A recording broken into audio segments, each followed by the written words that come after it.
Happy Tuesday. No, happy Wednesday. There you go. Already I screwed up. Not on 5 seconds. Happy Wednesday, hump day. And we're going to discuss a couple of things. The greatest rock slash pop songwriters in history. And is there a difference between a rock and roll song and a pop song?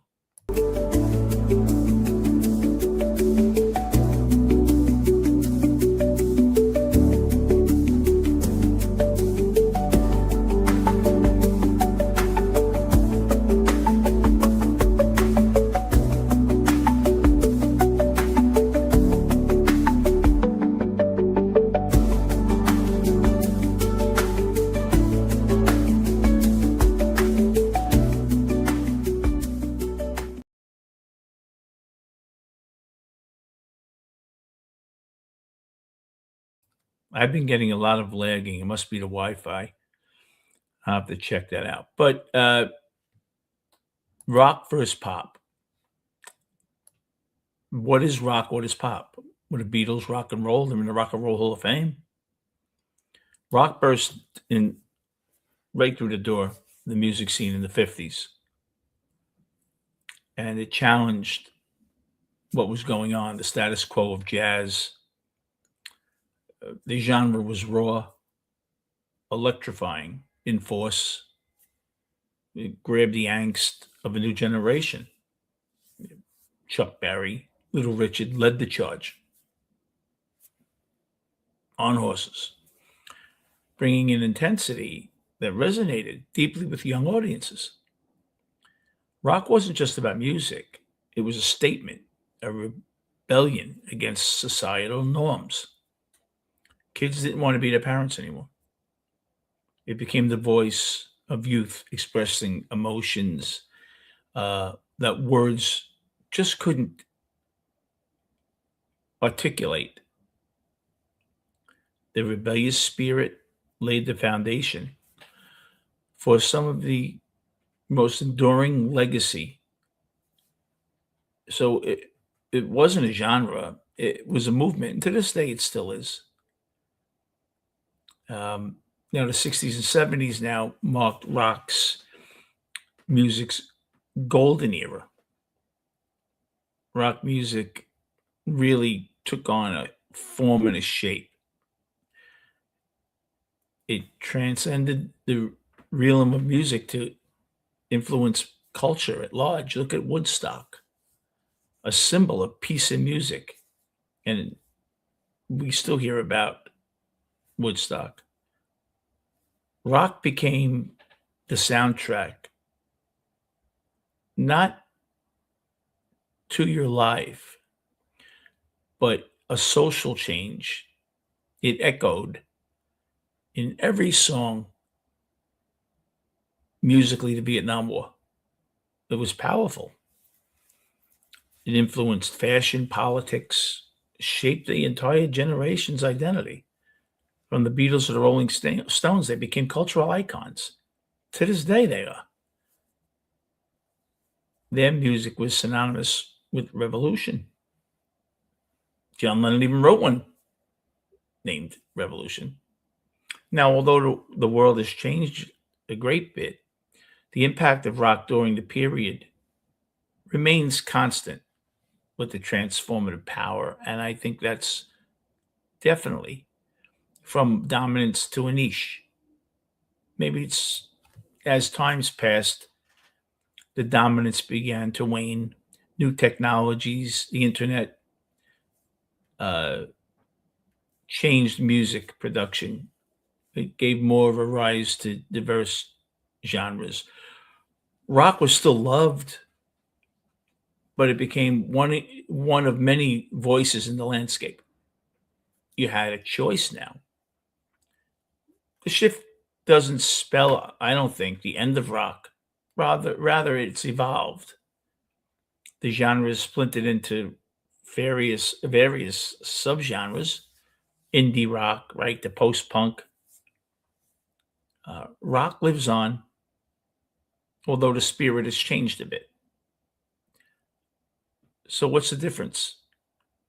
rock and pop. Adaptation, I believe, for pop music. Pop music has always been the heart of mainstream culture. It it is designed to appeal to the widest audience possible, where rock isn't there. It catches melodies, relatable themes, not as much social commentary. Uh, the genre, I think, the adaptability, constantly evolving around the trends in the 80s and 90s, stars like Michael Jackson, Madonna, captivated the world with infectious hits, right? Today, Ariana Grande, Taylor Swift, it's worth $1 billion, continues the legacy. They craft universal anthems that dominate the charts. Pop ensures the prominence in the world. Now, the digital age has caused a lot of that. Pop music has expanded. Streaming platforms like Spotify made it easier than ever to discover and share music. Pop tracks frequently topping playlists. Social media has played a crucial role in allowing pop songs to become virtual hits overnight. The global reach is incredible. Artists like BTS and Eilish, it's a phenomenon. Pop's omnipresence in our daily lives is a testament to the ability to adapt and thrive in a changing world, and we know this world is changing, boy. You've had rock festivals, new sounds. Even though rock doesn't really dominate anymore,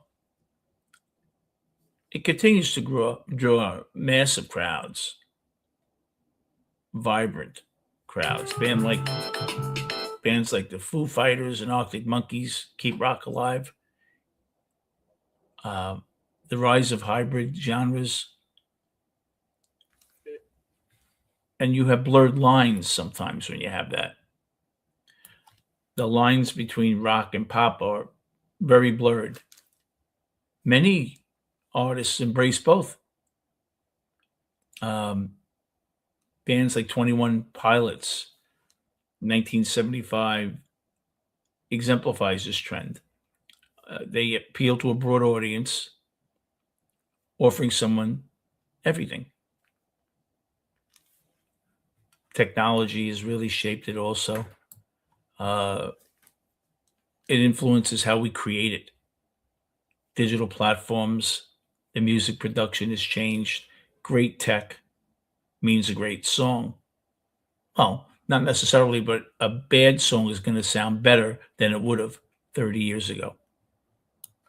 So when we look at the great writers of all time, and there are plenty of them, uh, we look at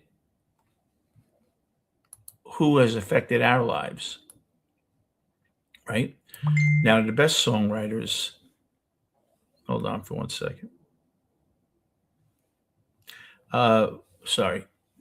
The best songwriters in history over the last, like, say, 75, 80 years, there's more to a song than the art of singing it or playing the instruments. It takes a good songwriter. If the song is not well written, the best voice in the world won't make it good. That's why I always said you take a song from the 40s, 50s. A good song is a good song. You can refresh it and it'll sound okay. There are a handful of talented writers out there that have shaped the history of music. Uh, Too many to be listed, but there are a bunch that are top five or more for their own specific reasons. Bob Dylan, he's had a major influence on music. His songs have been recorded by dozens of top 20 artists. Prolific songwriting style propelled the 60s into the 70s. Uh, Elton John and Bernie Taupin. Now, Elton takes a bit of a hit because he doesn't write the lyrics, but one of the best songwriting teams of all time. So many number one hits, from Philadelphia Freedom to Your Song. Very eclectic. Diane Warren. Most people haven't heard of her. She wrote from every facet, from Alice Cooper to In Sync, Celine Dion, Aerosmith, Gloria Estefan. Cher, Heart, Bolton, the list goes on and on. She's had over 50 top 40 songs for other artists, and she stays in the shadows, propelling others to fame. She's the consigliere, but she's a force.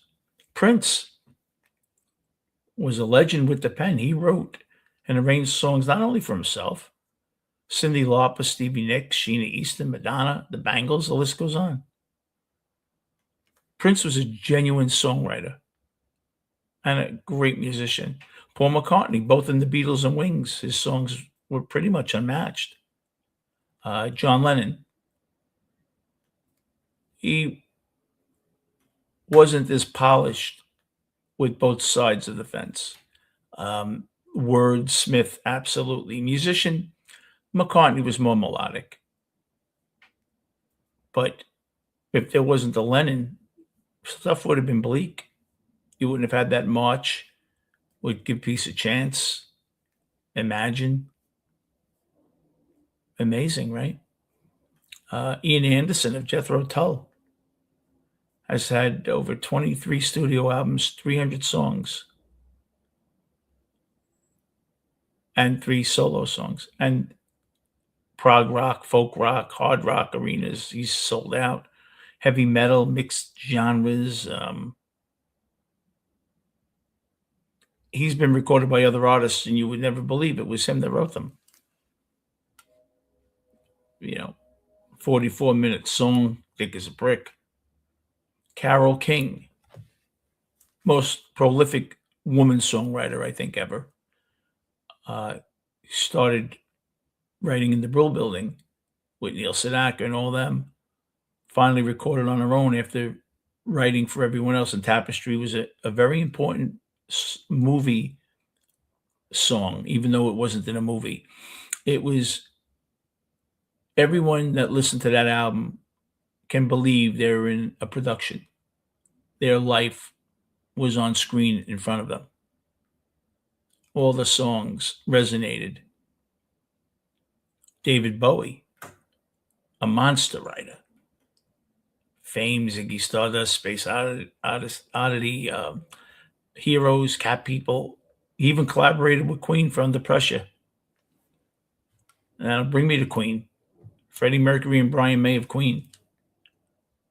Both helped define the 70s and 80s and brought music to a whole new level with great harmonies. A different type of harmony than the Beach Boys or the Beatles. They rocked us. Their second album, We Will Rock You, was an anthem. It moved us. Chuck Berry, great songwriter. And he laid the groundwork for many others to come, from Johnny B. Good to Reelin' and Rockin'. So many songs he had.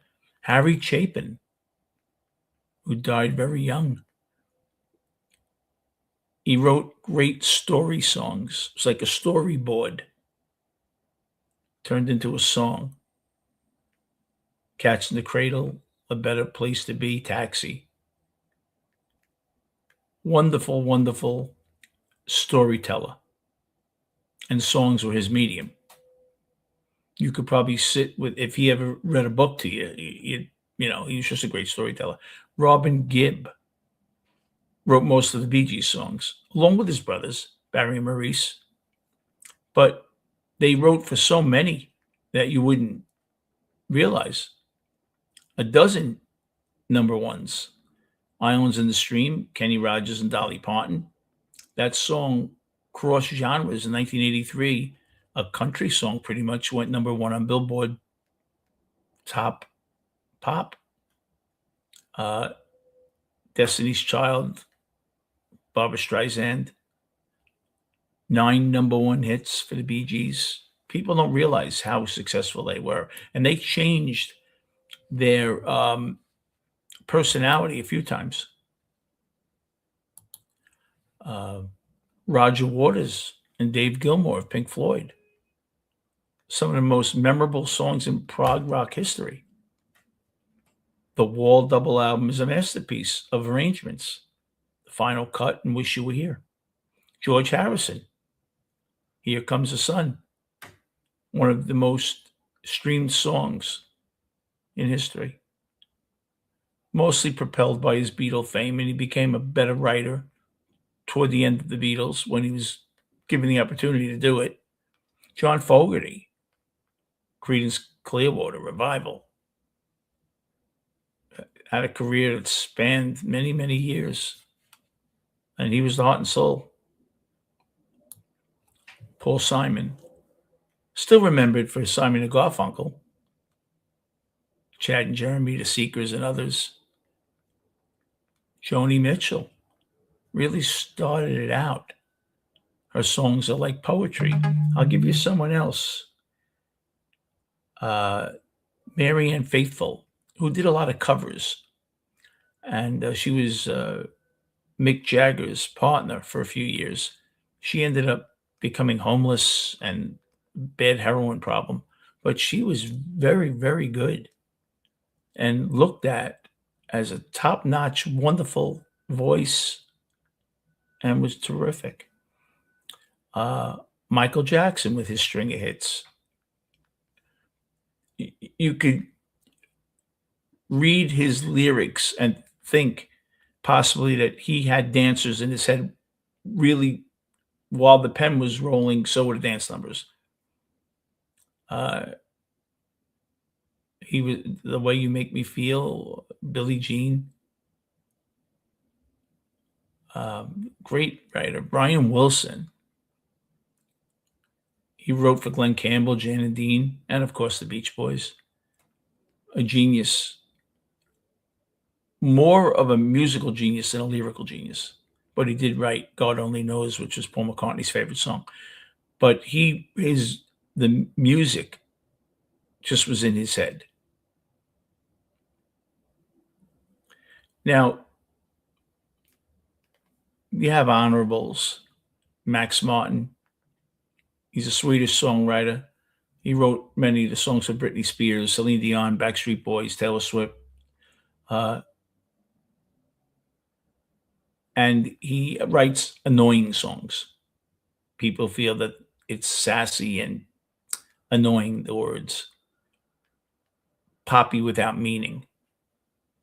But if you could write poppy without meaning and become a multimillionaire, he doesn't really care while he's in his mansion what you think. Neil Diamond wrote many hits for himself, but also for others. Laura Nyro wrote for The Fifth Dimension, Barbra Streisand. Bob Seger, Turn the Page, Night Moves, some great songs. Many overplayed commercial hits, but they're terrific. Lindsey Buckingham, together with Stevie Nicks, they penned some great songs, both solo and together. Jimmy Page and Robert Plant wrote Stairway to Heaven and most of the Led Zeppelin catalog. Now, there was some that I think deserved to be on all these lists that weren't.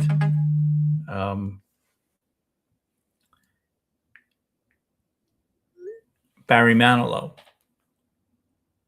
brilliant songwriter, who at 82 was still doing 2-hour concerts and very theatric.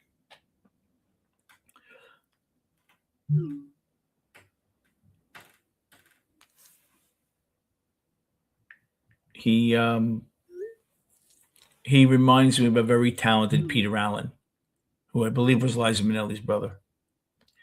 But when you look at it, the incredibleness of the talent, they don't hold Billy Joel in high regard for some reason, nor Bruce. Bruce has a cult following. And Bruce Willis, you kind of get sick of hearing about everyday people when you know he's worth $300 million, It's kind of like when people said, John Lennon's writing Working Class Hero. He's not a working class hero. In fact, he was brought up in middle class. But I always thought Bruce was very overrated. But there are also I'll tell you a songwriting team that doesn't get any accolades, but they were in 1984 on the cover of Rolling Stone magazine as the next Lennon and McCartney. That was different in Tilbrook. The lyrics and the probably a little too British. America didn't get it, but still brilliant. Still brilliant. And then there were so many more. Janis Ian, outstanding. So many wonderful. Olivia Newton-John.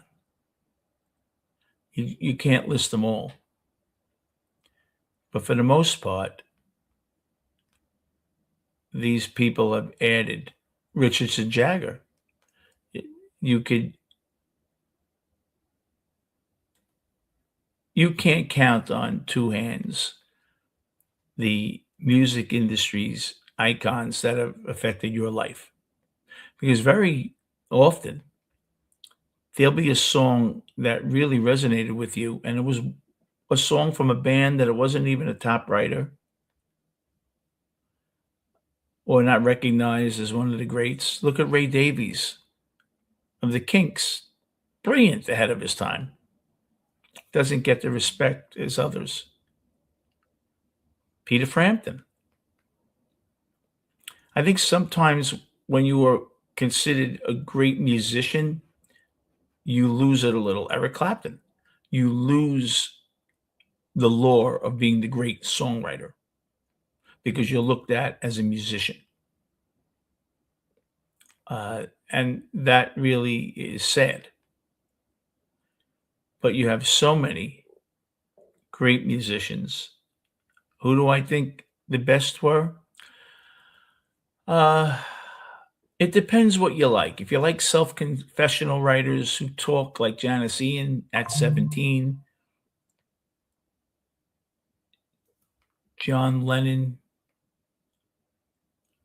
imagine his vision of utopia, which he ended up being right 50 years later, no borders.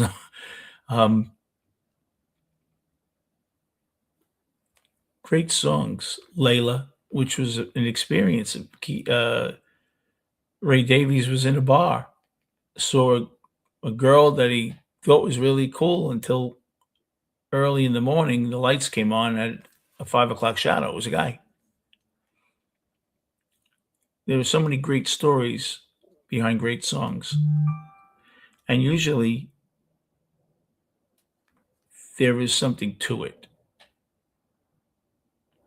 I look at the old writers, the Gershwin brothers, George and Ira. Great. You think of them more as Broadway writers. Leonard Cohen, right? Cole Porter, who was Irving Berlin's British counterpart. Irving Berlin was here in America. So it depends what you're basing it on. I'm basing it on rock and pop, but there is so much more out there. We just tend to pigeonhole ourselves.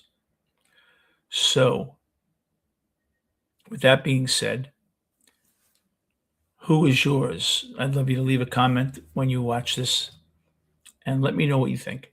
Have a great day, everybody.